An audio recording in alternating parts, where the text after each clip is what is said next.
ꯑꯁꯨꯝꯅ ꯍꯞꯇꯥ ꯑꯃꯒꯤ ꯃꯇꯨꯡꯗ ꯃꯆꯥ ꯑꯅꯤꯕꯨ ꯀꯧꯁꯤꯜꯂꯒ ꯖꯦꯀꯣꯕꯅ ꯄꯄꯥ ꯋꯥ ꯍꯥꯏꯒꯦ ꯉꯁꯤ ꯗꯦꯠ 30 ꯗꯦꯠ 4ꯗꯒꯤ ꯑꯩꯅ ꯅꯣꯏ ꯑꯅꯤꯒꯤ ꯚꯤꯖꯥ ꯀꯩꯀꯥ ꯄꯥꯁꯄꯣꯔꯠ ꯂꯣꯏꯅ ꯇꯥꯟꯊꯣꯛꯂꯕꯅꯤ CMꯗꯁꯨ ꯑꯣꯐꯤꯁꯤꯌꯦꯜꯂꯤ ꯆꯦ ꯊꯥꯖꯤꯟꯈ꯭ꯔꯦ ꯃꯅꯤꯄꯨꯔꯗꯒꯤ ꯑꯍꯥꯟꯕ ꯅꯨꯄꯤ ꯅꯨꯄꯥ ꯑꯣꯟꯊꯣꯛꯅꯖꯒꯦ ꯍꯥꯏꯖꯈ꯭ꯔꯦ ꯑꯌꯥꯕꯁꯨ ꯄꯤꯕꯤꯔꯛꯂꯦ ꯄꯄꯥꯒ ꯃꯃꯥꯒꯗꯤ ꯁꯨꯇꯤ ꯐꯪꯗꯦ ꯅꯣꯏ ꯕꯕꯣꯛꯀ ꯄꯨꯄꯨꯒ ꯅꯦꯅꯦ ꯆꯧ USꯗ ꯂꯩꯕꯗꯣ ꯑꯗꯨꯒꯤ ꯃꯅꯥꯛꯇ ꯋꯥꯁꯤꯡꯇꯟ DCꯗ ꯆꯠꯂꯣ ꯄꯩꯁꯥ ꯀꯩꯀꯥ ꯂꯣꯏꯅ ꯊꯧꯔꯥꯡ ꯇꯧꯔꯕꯅꯤ ꯖꯦꯅꯤꯅ ꯄꯄꯥ ꯇꯣꯅꯤ ꯀꯞꯄꯒ ꯄꯄꯥ ꯑꯩ ꯅꯨꯄꯤ ꯑꯣꯏꯔꯗ꯭ꯔꯣ ꯖꯦꯀꯣꯕ ꯃꯆꯥ ꯑꯅꯤꯕꯨ ꯄꯣꯟꯁꯤꯜꯂꯒ ꯏꯆꯥꯈꯩꯒꯤ ꯃꯔꯥꯜ ꯅꯠꯇꯤꯌꯦ ꯄꯄꯥꯒꯤ ꯊꯣꯏꯕ ꯊꯣꯏꯕꯤ ꯅꯣꯏꯅ ꯑꯗꯣꯝꯅ ꯃꯤꯃꯥꯟꯅꯗꯅ ꯂꯩꯕꯁꯦ ꯄꯄꯥ ꯈꯥꯡꯕ ꯋꯥꯏ ꯄꯄꯥꯅ ꯍꯤꯡꯂꯤꯉꯩꯗ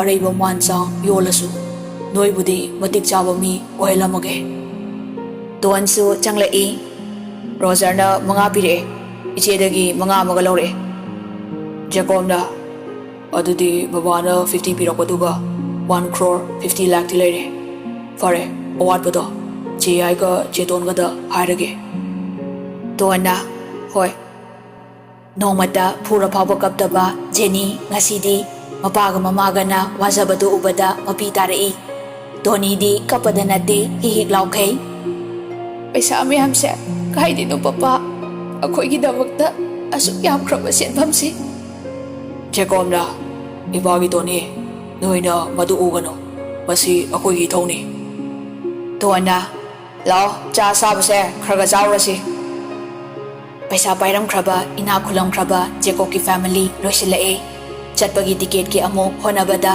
ꯂꯩꯔꯝꯕ ꯃꯥꯟꯆꯥꯡ ꯂꯣꯏꯅ ꯌꯣꯟꯈ꯭ꯔꯦ ꯆꯥꯎꯈ꯭ꯔꯕ ꯌꯨꯝꯗꯨꯗ ꯉꯥꯏꯔꯦ ꯍꯥꯏꯕ ꯌꯥꯔꯦ ꯁꯦꯀ꯭ꯌꯨꯔꯤꯇꯤꯁꯨ ꯂꯣꯏꯅ ꯍꯟꯅꯈ꯭ꯔꯦ ꯇꯣꯟꯒꯤ ꯇꯣꯂꯣꯞꯁꯨ ꯃꯔꯨꯞ ꯍꯨꯟꯕꯗ ꯀꯣꯟꯅꯗ꯭ꯔꯦ ꯃꯀꯨꯕꯣꯛꯀ ꯃꯅꯦꯝꯒꯤ ꯄꯦꯟꯁꯟ ꯕꯨꯛꯁꯨ ꯄꯟꯗꯥ ꯊꯝꯈ꯭ꯔꯦ ꯁꯨꯞꯅꯒꯤ ꯖꯦꯀꯣꯕꯀꯤ ꯂꯥꯛꯄ ꯇꯣꯂꯣꯞꯅ ꯂꯣꯏꯅ ꯆꯂꯥꯏꯕ ꯍꯧꯔꯛꯏ ꯑꯗꯨꯁꯨ ꯀꯣꯟꯅꯕ ꯀꯧꯕ ꯂꯩꯇꯦ ꯃꯄꯨ ꯃꯕꯣꯛꯀ ꯂꯣꯏꯅꯅ ꯖꯦꯅꯤꯒ ꯇꯣꯅꯤꯒ US ꯆꯠꯈ꯭ꯔꯦ ꯖꯦꯀꯣꯕ ꯃꯊꯥ ꯁꯥꯕꯅ ꯌꯥꯗ꯭ꯔꯦ ꯃꯆꯦ ꯑꯍꯜꯅ 70 lakhs ꯄꯨꯊꯣꯛꯑꯦ ꯑꯗꯨ ꯐꯥꯎꯕ ꯀꯣꯟꯅꯗ꯭ꯔꯦ ꯍꯥꯏꯔꯛꯑꯦ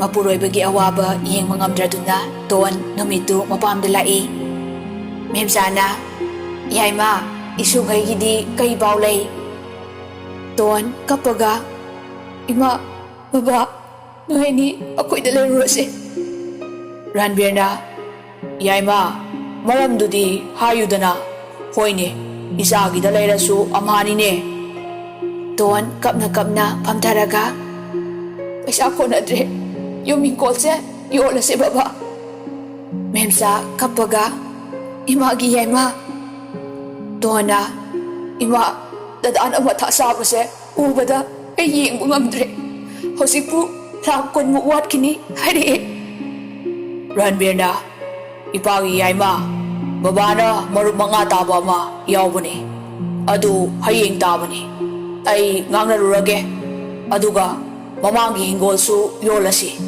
ꯃꯅꯤꯡꯒꯤꯁꯨ ꯌꯣꯜꯂꯁꯤ ꯑꯗꯨꯕꯨ ꯌꯨꯝꯁꯤꯗꯪꯗꯤ ꯈꯥꯛꯂꯁꯤ ꯑꯋꯥꯠꯄꯗꯣ ꯏꯄꯥ ꯐꯪꯅꯕ ꯊꯤꯔꯛꯂꯒꯦ ꯇꯣꯟ ꯈꯥꯡꯕ ꯋꯥꯔꯗꯨꯅ ꯑꯣꯛ ꯈꯣꯡꯅ ꯀꯞꯄꯤ ꯇꯟꯖꯥꯗꯨꯗ ꯗꯤꯅꯦꯁꯁꯨ ꯃꯆꯥꯒꯤ ꯕꯔꯊꯗꯦꯒꯤ ꯆꯥꯛ ꯇꯧꯅꯤ ꯍꯥꯏꯕ ꯂꯥꯛꯏ ꯇꯧꯔꯝꯂꯤꯕ ꯃꯇꯧꯗꯨ ꯎꯕꯗ ꯗꯤꯅꯦꯁꯅ ꯇꯣꯟ ꯀꯩꯗꯧꯔꯦ ꯇꯣꯟꯅ ꯗꯥ ꯗꯤꯅꯦꯁ ꯅꯆꯟ ꯌꯥꯝ ꯋꯥꯔꯦ ꯑꯔꯨꯅꯥꯅ ꯆꯪꯁꯤꯜꯂꯒ ꯇꯣꯟ ꯏꯅꯝꯃꯗ ꯍꯥꯏꯌꯨ ꯀꯩꯗꯧꯔꯒꯦ ꯇꯣꯟꯅ ꯏꯅꯝꯃ ꯏꯆꯥ ꯑꯁꯣꯏꯕ ꯄꯣꯛꯂꯨꯕ ꯑꯩꯁꯦ ꯅꯣꯔꯣꯛꯇ ꯇꯥꯔꯦ ꯑꯔꯨꯅꯥꯅ ꯇꯣꯟ ꯑꯗꯨꯝꯅ ꯍꯥꯏꯒꯅꯨ ꯃꯈꯣꯏꯅ ꯑꯣꯏꯅꯤꯡꯗꯅ ꯑꯣꯏꯕ ꯅꯠꯇꯦ ꯑꯗꯣ ꯀꯩꯗꯧꯔꯒꯦ ꯇꯣꯟꯅ ꯋꯥꯔꯤ ꯄꯨꯝꯕꯗꯨ ꯑꯃꯗ ꯆꯤꯊꯗꯅ ꯂꯤꯔꯦ ꯗꯤꯅꯦꯁꯅ ꯀꯀꯥ ꯀꯌꯥꯃꯨꯛꯇꯤ ꯂꯩꯔꯒꯦ ꯔꯟꯕꯤꯔꯅ ꯑꯩ ꯍꯟꯗꯛ ꯍꯞꯇꯥꯁꯤꯗ 18 ꯃꯨꯛꯇꯤ ꯂꯩꯔꯅꯤ ꯍꯤꯡꯒꯣꯜ ꯂꯧꯁꯤꯡ ꯄꯨꯂꯞ ꯌꯣꯜꯂꯒꯦ ꯌꯨꯝꯁꯤꯗꯪ ꯈꯥꯛꯂꯒꯦ ꯗꯤꯅꯦꯁꯅ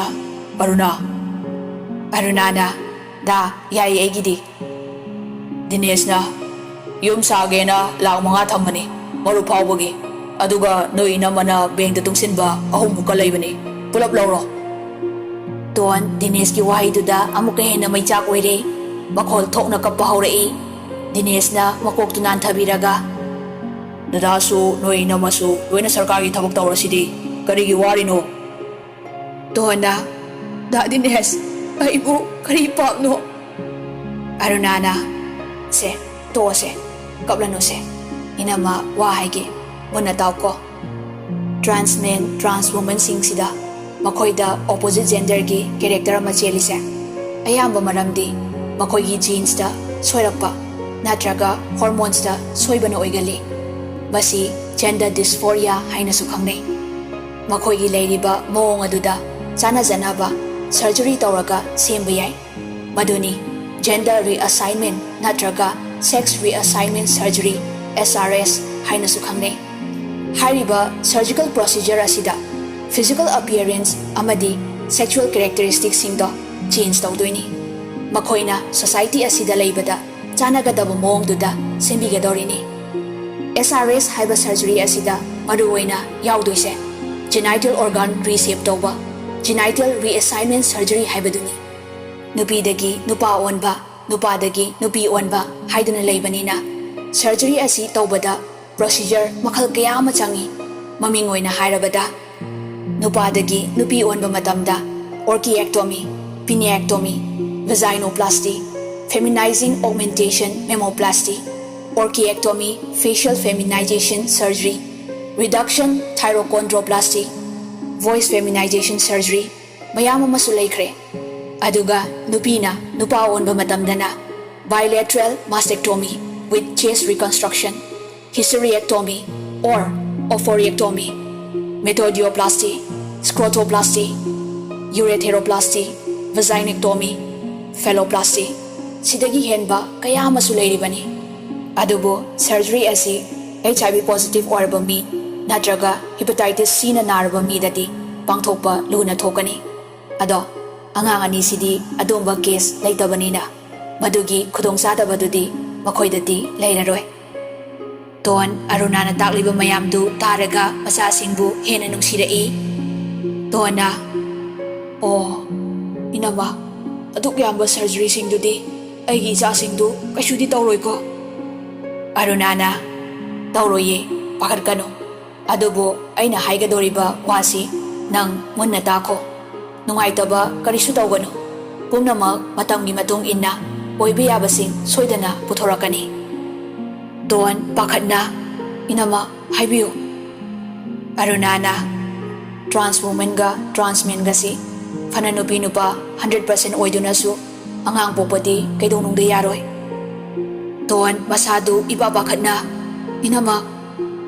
Arunana taptha ko ton ai upai haige adubo hausikti yamna advance oiraba science ki chakholaba matamni samna hairabada ima oina lakadoriba mahakto Ekoina sperm donor gi matingna irai laina angang ohenbe yai masida thoina ka hena khanjindabana phai aduga amana trans women singidi handakta anobo paoma womb transplant toraga angang pokpa yagani haina NIH UK gi doctor singna kanna hainari handakta su US ki transgender nupa ama macha nupi ma pokhi thiseli kheloi banairoi matamgi matung ina ahongba soidana lakani Ekoina pumnamak fana khalabadi afaba ngakta oigani. Don isor leibani ichagi damakni ekoina hinglibase. Makoina transgender oirabasu lamcha sajat kaidana chatlabadi makoida noknaningai mathau tade. Masida noknariba mi singdudi education gi mangal fangdaba mi khakta oigani. Don amoksu wakhal wadaba ngamde adubu pumnamak mayoknarage leple. Dona Ichagi damakta aigi kidney yolasu pamuba leitre.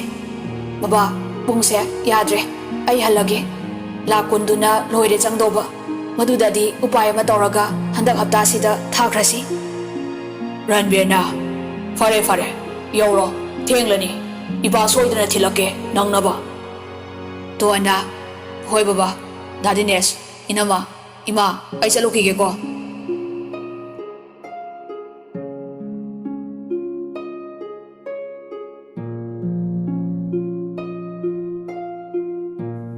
Asomna Don mayum yoroglaga mapuroibada senfamdugi matangda wari sanare.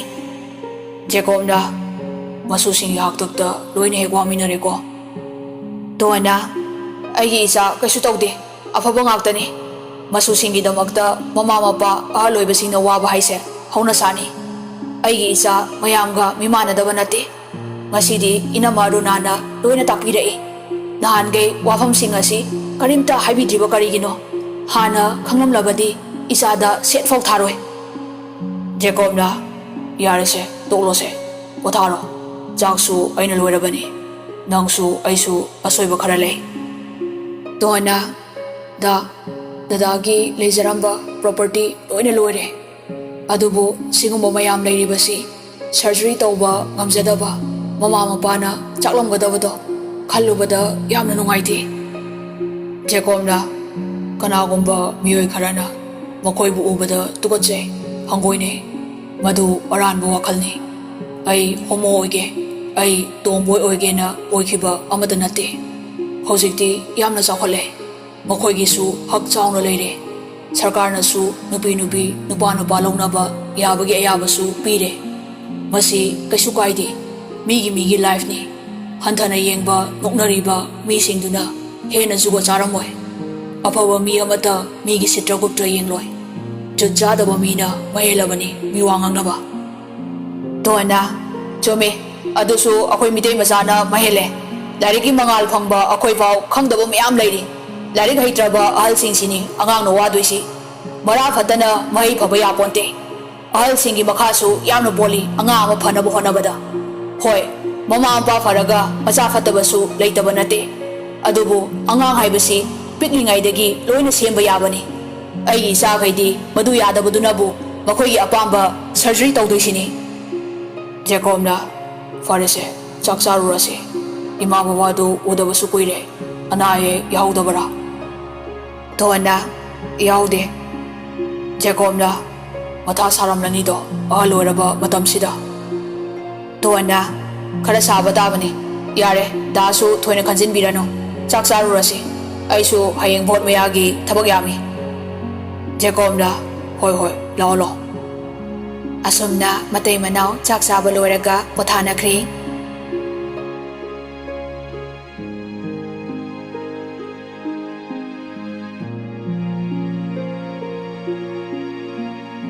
Matamdi sum hauki. Jekti Tonibu marup amagum khanbanina nongmata awaba khaluti. Magi oina apamba nungsibasu khangdribanina leifam thokpa pangleida lei. Adubu apam nungsida khongdaruraba dainadi chari chafam khangda tumle tumfam khangda anamba matamda mangduna adum lei. Mayam punna chak charingaida Jekna wareda ubada. Priyana nang sadawdu adum saw amuk khana haudrasu. Jekna kangkhat piga tawe tongboina nupi pamadi magi karigumba ma sorakpagini akhangma midi kaisu noknabide khangdaba kharana noknajabai wane. Adubu pura nupi oriba miduna nupida ngawbasidi haha nokthokke. Dainana namaiduda chaksina upsinjarakchani yam horokanu. Priyana abong nungaikidreda. Tanjaduda Pritam changlai. Kaidongnare? Priyana hema tamo halakpire chak thangdoksaраklage. Priya machin maya tingthaulaga mapuroibegi chaktu thangdorai. Pritam chaktu chana retired DCP Ratan Gimasu Paiboktu US surgery mai pakna tawkrena CM na meeting dai paisadi phasana changla male. Dainana papa asing beiro. Pritamna noi tomboy dusu maraleradi surgery tawayudana. Daina nokfet tawraga papa DCP gi masu ani duni aiga Pritam chaktu khanga hari. Nongma lambadu masanupa thaina thekpadu oramlani. 12th second position laukibani thaina. Adudi hereditary tarine. Jekna yare saktu saro taningdre migi wari toksi. Jek karimta thausadana chaba loiraga hagotkre. Dainadi haraubada loire. Maikada changlaaga phamungda phamlaga Jenny ga namkiba photo singdu putholaga yengi Dainana nungsiba nangbu ngaibada wareda laglogaba thawai oiba nangbu thong marumdagi jekna paktabi lesbian dialogue po ay pakte oninge o Daina phuk hawalaga mai kagi thongdu lok tokseli jeksu nomi magi roomda changkhre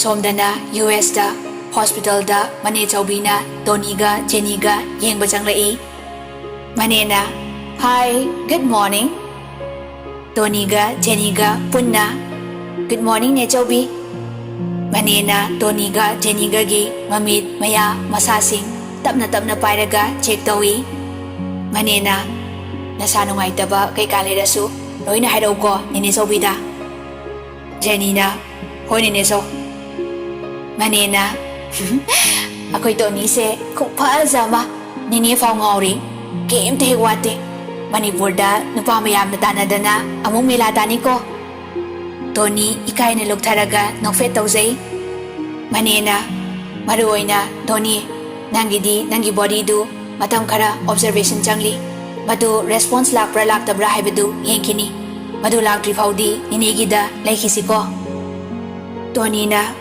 Hoi nene chaubi Manena mingse nungaitre ngasidagi iyaga imawgagi mingse Jenny na Jackie Tony na Tina kaurage ko noi papada so haikrabani minghong lasena Jangadaba awatwa senfam loinamak thaba loikre asomna Jacob ka Donga anawarabasu surgery mai pagle masakai asoiba mata laitre amana pura nupi oladuna yung panba yare Amana nupada nupa asengba ole pawadu tabada awaba pumba kaure maniyay maga atombi duganasu pasadu mating panglai masiyay mana loini yon kretabada nungaitraduna mapaga mamaga mayaga mamawgana hankibada karamadi pirai tiket suna machi atombi duna kaklaga hausikti maipakna masu ani upuduna thorai airporta Jacob Tonga machani bu ubada mi lay haiba kaukay machasingbu kolaga kapi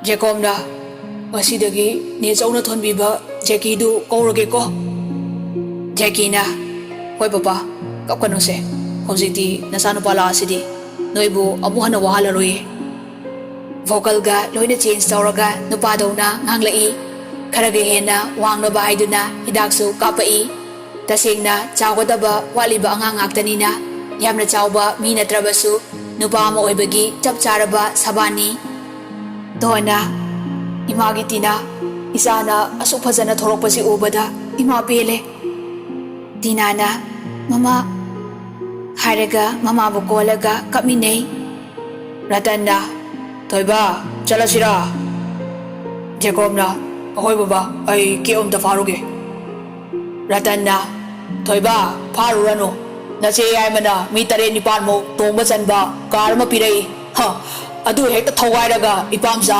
isu singa punna hankrasi Jacob nongfet tawraga hoi baba harau mayum halai security leitraba yumdu Jacob na kumdharaga solo lamba gate tu hangdui Jackie na gari du thousand khre mayam du iru mai thazaraga chakpun na chaminei Ritana imadi bisakrabo Dona oi ma bubokti ngasai na sakre gate tu mapandagi lola muna lon mani kemta su chathoktre mai ka dagi hendoktre Ritana nana mahalna babo uningina kapawi Ratanna magi mathau sinabagi suti phangdabagini kuina sarudabagira haukreda imongna thongba sarengse Ritana ho ngasi khak chabagi nate Imauna thongbadi adum hauridudi Ratanna hoi chumi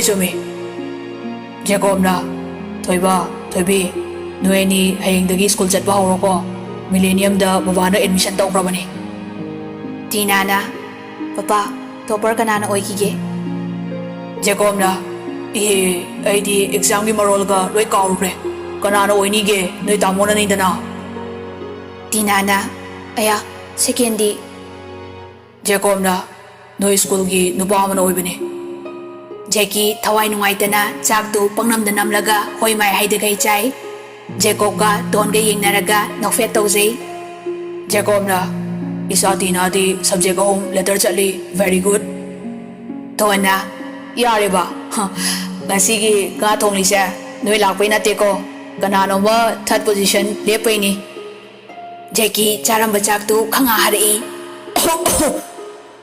ꯇꯟꯖꯥꯗꯨꯗ ꯃꯄꯥꯟꯗꯒꯤ ꯂꯥꯎꯔꯒ ꯈꯣꯟꯖꯦꯜ ꯑꯃ ꯍꯧꯅ ꯇꯥꯔꯛꯏ ꯖꯦꯀꯤ ꯀꯟꯅ ꯇꯥꯃꯣ ꯔꯣꯅꯤꯛ ꯁꯣꯔ ꯊꯕꯦꯠ ꯊꯕꯦꯠ ꯍꯣꯟꯈꯩ ꯆꯦꯜꯂꯛꯏ ꯆꯥꯛꯈꯨꯝꯗꯨꯗ ꯆꯪꯂꯛꯑꯒ ꯋꯥꯎ ꯊꯣꯅꯤ ꯄꯦꯇ꯭ꯔꯦꯛ ꯄꯦꯇ꯭ꯔꯦꯛ ꯀꯥꯞꯄꯦ ꯅꯪ ꯁꯦꯟꯅꯕꯗ ꯑꯃꯨꯛ ꯍꯦꯟꯅ ꯋꯥꯔꯅꯤ ꯁꯤꯔꯦ ꯋꯥꯕꯅ ꯑꯁ ꯍꯥꯏꯔꯒ ꯁꯣꯔ ꯊꯕꯦꯠ ꯊꯕꯦꯠ ꯍꯣꯜꯂꯤ ꯖꯦꯀꯤꯅ ꯇꯥꯃꯣ ꯆꯥꯁ ꯂꯥꯛꯑꯣ ꯅꯥꯀꯟꯗꯒꯤ ꯔꯣꯖꯔꯅ ꯂꯥꯛꯀꯗ꯭ꯔꯥ ꯍꯪꯂꯁꯨ ꯂꯥꯛꯑꯣ ꯍꯥꯏꯔꯤꯅꯤ ꯑꯗꯨꯒ ꯃꯃꯥꯒ ꯑꯩꯒ ꯆꯠꯈꯤꯕꯗꯒꯤ ꯍꯣꯠꯇꯅ ꯍꯦꯛꯇ ꯁꯣꯔꯣꯛꯇꯨꯗ ꯂꯥꯎꯔ ꯑꯉꯥꯎꯕꯗꯧꯅ ꯆꯦꯟꯈꯤꯅꯦ ꯔꯇꯟꯒ ꯔꯤꯇꯥꯒꯁꯨ ꯅꯣꯛꯏ ꯔꯣꯅꯤꯛꯅ ꯑꯩꯗꯤ ꯅꯣꯏꯅ ꯑꯪꯀꯜ ꯍꯣꯏꯗ ꯆꯠꯂꯨꯁꯤ ꯍꯥꯏꯗꯨꯗ ꯋꯥꯈꯜꯗꯣ ꯃꯈꯣꯏ ꯂꯥꯛꯀꯅꯤ ꯈꯪꯂꯨꯗꯕ ꯑꯗꯨꯗ ꯑꯃꯨꯛ ꯅꯤꯡꯁꯤꯡꯂꯛꯇꯅ ꯆꯦꯜꯂꯛꯏꯅꯤ ꯆꯟꯅ ꯍꯣꯏꯃ ꯀꯔꯤꯅꯣ ꯑꯩꯈꯣꯏ ꯇꯣꯅꯤꯁꯤꯗꯤ ꯃꯁꯛ ꯐꯖꯅꯕ ꯁꯔꯖꯔꯤꯁꯨ ꯇꯧꯔꯛꯂꯕꯣ ꯇꯤꯅꯥ ꯅꯣꯛꯐꯦꯠ ꯇꯧꯔꯒ ꯇꯞꯅ ꯇꯣꯝꯆꯥꯁꯤꯗꯤ ꯔꯣꯖꯔꯅ ꯏꯇꯥꯎ ꯑꯁꯨꯛ ꯐꯖꯅ ꯃꯥꯏ ꯄꯥꯛꯅ ꯁꯔꯖꯔꯤ ꯇꯧꯔꯕꯨ ꯏꯆꯥ ꯇꯣꯅꯤ ꯖꯦꯅꯤ ꯎꯕꯗ ꯄꯨꯛꯄꯦꯟ ꯄꯦꯜꯂꯦ ꯂꯧꯈꯤꯕ ꯁꯦꯜꯗꯨ ꯁꯤꯡꯕꯤꯔꯛꯂꯅꯨ ꯖꯦꯀꯣꯕꯅ ꯅꯪꯅ ꯍꯥꯠꯀꯦꯁꯨ ꯁꯤꯡꯗꯧ ꯂꯩꯇ꯭ꯔꯦ ꯃꯌꯥꯝꯗꯨ ꯋꯥ ꯅꯣꯛꯏ